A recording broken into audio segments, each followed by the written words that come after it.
sini. Đây là đất Pulau Rang, bangin aku katong ketuna.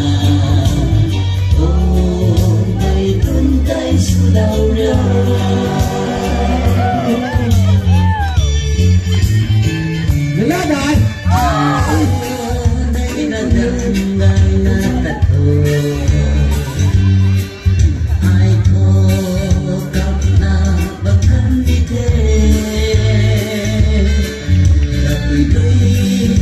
Suy đau tu về thầy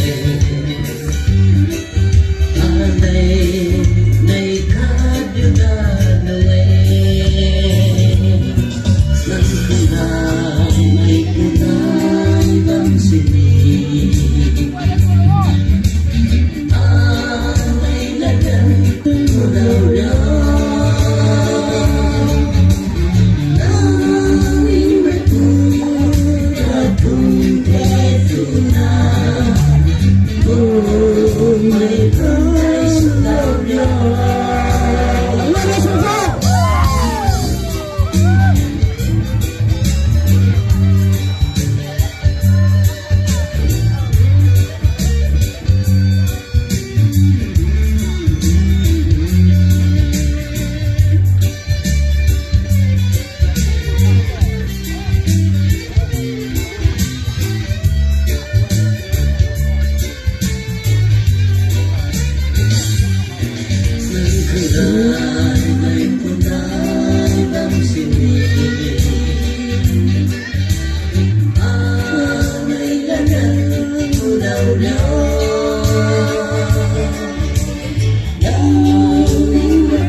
Đúng rồi đó.